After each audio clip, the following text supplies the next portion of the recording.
Salut! Ça fait longtemps que je voulais faire cette vidéo, je ne l'ai pas du tout faite avant parce que j'étais occupée, je suppose, ou parce que j'ai eu la flemme, ou un peu des deux, probablement un peu des deux, donc du coup je la fais maintenant. Alors autant dire que c'est un petit peu tard parce que cette vidéo va porter sur le fait de... ça devra être marqué dans le titre je pense, mais cette vidéo va porter sur le fait d'avoir un enfant en étant trans. C'est-à-dire de porter son enfant, parce que tout ce qui est adoption et compagnie, je n'y connais pas trop, donc je pourrais pas vraiment vous aider. La caméra doit bouger un petit peu parce que mon chat est posé sur l'étendoir à linge sur lequel j'ai posé la caméra, donc elle se roule dans tous les sens et ça fait tanguer, donc voilà. Donc vous allez avoir une vidéo qui tangue, mais c'est pas ma faute, c'est à cause de mon chat. Donc voilà, je disais que je m'y prenais un petit peu tard, justement parce que en fait je vais accoucher dans 1 ou 2 semaines, au moment où je tourne cette vidéo, et encore il faut aussi que je la monte et que je la poste, donc ça va être un peu à la dernière minute, mais au moins c'est fait, au moins ce sera fait. C'est déjà bien, je croyais que je n'y arriverais pas. Donc voilà, je suis enceinte depuis quelques mois, en même temps c'est normal, une grossesse ça dure 9 mois. Donc j'y suis à la fin, ça veut dire que j'y suis depuis 9 mois. Les questions qu'on m'a beaucoup posées, c'est surtout comment ça se passe en fait à la maternité. Est-ce que ça se passe bien? Est-ce que les gens sont sympas? Tout ça. C'est-à-dire que j'ai choisi ma maternité exprès pour ça en fait. J'ai fait des recherches sur internet et j'ai choisi la maternité proche de chez moi qui serait la plus bienveillante, avec des sages-femmes qui sont sympas, qui accompagnent bien, des services de psychologie et compagnie. Et du coup j'ai choisi une maternité voilà, qui serait vraiment basée sur la bienveillance. Et apparemment j'ai bien choisi parce que tout le monde est adorable, je suis bien genrée partout, je suis jamais morinomée. C'est simple, en fait les seuls endroits où j'entends mon morinon c'est à l'accueil quand je me présente en fait, c'est tout. Du coup en fait c'est vraiment un plaisir d'aller à la maternité, quand j'y vais ça se passe toujours bien. Ma sage-femme elle est adorable, mon échographiste aussi, elle est super gentille. Tout le monde me genre bien, enfin vraiment aucun problème quoi. D'ailleurs ma sage-femme essaie toujours de faire des trucs pour moi, elle appelle les autres personnes de la maternité pour les prévenir, ils ont fait des réunions de service, des choses comme ça, pour vraiment faire en sorte que tout le monde soit au courant et gère bien ça. Du coup j'ai pas trop peur pour le jour de l'accouchement en fait, parce que tout l'hôpital est au courant que je suis trans et tout le monde est à fond, tout le monde est là genre oh c'est le petit couple, ils sont trop mignons, tout ça, tout le monde nous connaît, des fois on rencontre des nouvelles personnes de l'hôpital qu'on n'a jamais vues et ils sont là genre oh c'est vous, comment ça va?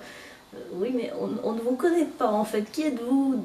D'où est-ce que vous sortez? Ce qui me faisait peur aussi beaucoup c'était le regard des gens dans d'autres milieux comme je sais pas dans la rue, des choses comme ça. Au début ça allait plutôt bien en fait, mon passing était comme d'habitude. De base j'ai un passing plutôt bon, des fois je suis mégenrée mais rien de foufou. Et maintenant par contre là je suis en toute fin, donc vraiment la fin du 9e mois. Et j'avoue que ça devient compliqué parce qu'en fait le ventre est vraiment gros, le ventre se voit vraiment beaucoup. Du coup le plus compliqué c'est quand je vais à la boulangerie et que je sens le regard de la boulangère sur moi d'un air « Oh, c'est merveilleux, une femme enceinte, c'est beau ». Et qu'elle me dit « Au revoir madame » avec un grand sourire. Et je me dis « Comme elle est gentille, mais ça fait quand même un peu mal au cœur, tu vois ». Même chose en fait, maintenant j'ai besoin de m'asseoir dans le bus, je peux plus tenir debout, sinon je partirai en mode boule de bowling, je dévalerai tout le bus. Donc maintenant je suis obligée de demander les places, ou je suis obligée de m'asseoir et de garder ma place, donc quand quelqu'un me demande de la place je peux pas la laisser. Et ce qui est très embêtant c'est que dans ce genre de moment, que j'ai envie ou pas envie, je suis obligée de dire excusez-moi, est-ce que vous pouvez me laisser la place, je suis enceinte, parce que si j'arrivais avec la grosse voix en disant excusez-moi, est-ce que je peux avoir la place, je suis enceinte, je pense que je n'aurais pas la place en fait. Donc je suis toujours obligée de passer en fille pour ce genre de moment, et j'avoue que bon c'est très très gênant. Mais bon, c'est ça ou la barre de bus dans le bide, donc on va dire que j'accuse à peu près le coup. Mais sinon vraiment concrètement ça s'est bien passé pendant à peu près tous les premiers mois.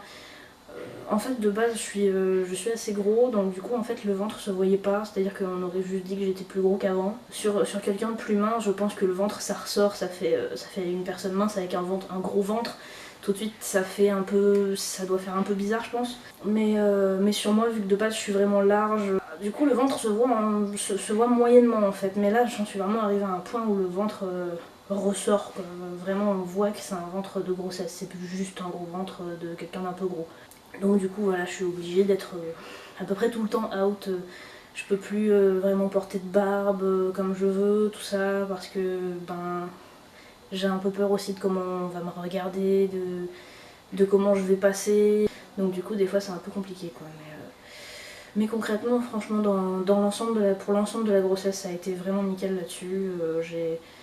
J'ai pas trop mal vécu la dysphorie, c'est-à-dire qu'à la base c'était un choix, donc j'ai pas trop de dysphorie au fait de porter un enfant, en soi je m'en fiche. Pour moi je suis juste un mec enceint en fait. Pour moi je suis juste un mec avec un utérus, donc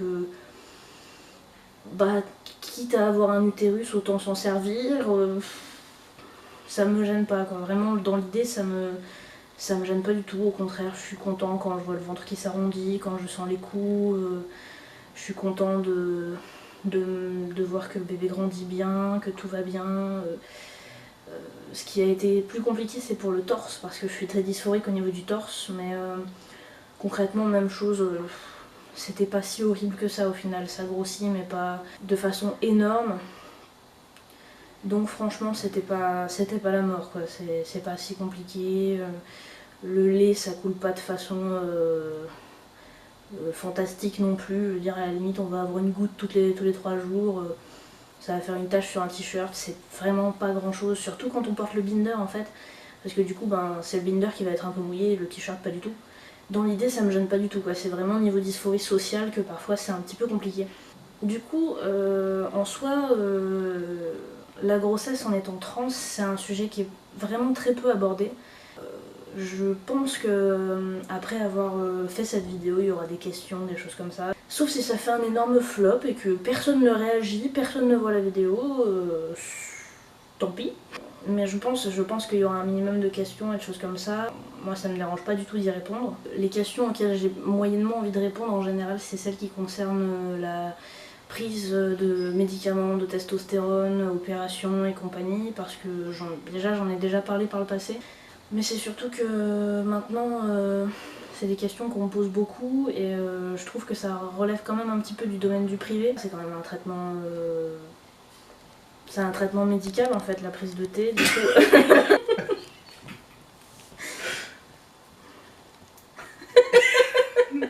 En fait là c'est très compliqué de se concentrer parce qu'il y a mon chat qui est en train de se casser la gueule sur le truc à linge, donc peut-être que vous allez voir ses moustaches en premier plan.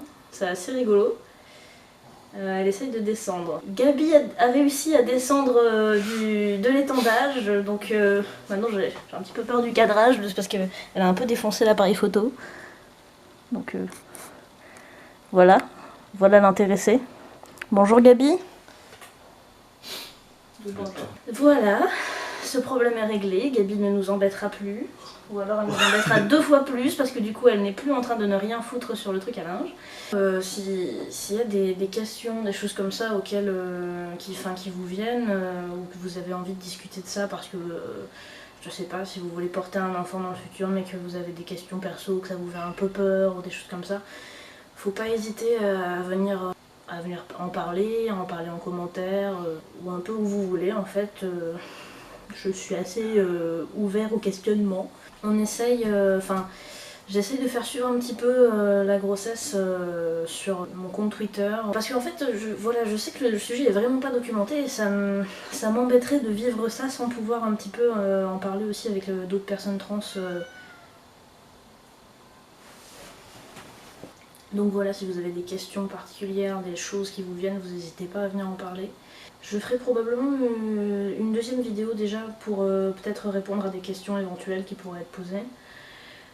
Et ou pour parler de l'arrivée du bébé en fait et du fait d'avoir un enfant en étant trans, surtout parce que en fait j'ai un petit peu peur que mon passing soit moins bon aussi, tout simplement parce que du coup on a un couple gay Il se trouve qu'un couple avec un enfant, en général c'est un homme et une femme, ou tout du moins c'est perçu comme un homme et une femme.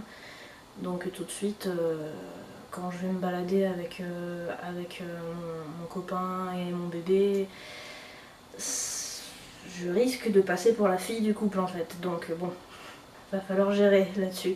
Je pense que ça va être compliqué aussi, mais bon, après peut-être pas. Si je passe en mec, il faudra gérer peut-être éventuellement tout ce qui est homophobie. Je sais pas à quel point ça va être compliqué. Je verrai bien, j'en parlerai probablement aussi, je pense. Je parlerai peut-être aussi d'éducation, parce que donc on a fait des choix d'éducation assez particulières, comme l'éducation non genrée déjà. Ce qui inclut bien sûr le fait que je ne compte pas parler du fait que ce soit une fille ou un garçon, tout simplement parce que il va pas pouvoir nous dire ça avant un bon moment, donc je ne sais pas si c'est une fille ou un garçon, et on ne le saura pas avant 4 ans ou 5 ans, il me semble, au niveau des âges. Donc dans 4 ou 5 ans, je vous le dirai peut-être, éventuellement, mais en attendant ça va pas être possible parce que je ne saurai pas non plus. Pour le prénom, même chose, ce sera secret défense jusqu'à la naissance. Le jour de la naissance, le secret sera brisé, je pourrais le dire. Je dirai du coup dans la prochaine vidéo, je vais avoir beaucoup de choses à raconter je pense. Donc voilà, cette vidéo, elle aborde vraiment rapidement, elle dégrossit un petit peu. Je sais qu'il n'y a pas beaucoup de détails et que je parle pas de tout. Mais je compte détailler un petit peu, donc du coup il faudra voir en fonction des questions qu'on me pose, tout ça. Des choses qui me viennent aussi à raconter tout simplement, mais il y aura toujours des choses à raconter je pense. Donc voilà, à une prochaine fois. Bonne fin de grossesse à moi-même, bonne fin de grossesse aux gens qui sont en fin de grossesse aussi, bon début de grossesse à ceux qui sont en début de grossesse. Bref, ça fait beaucoup de monde, mais bref, passez une bonne vie, amusez-vous bien. Je vous fais des bisous si vous voulez, et je vous en fais pas si vous voulez pas. Et donc à la prochaine fois, à la prochaine vidéo. Salut!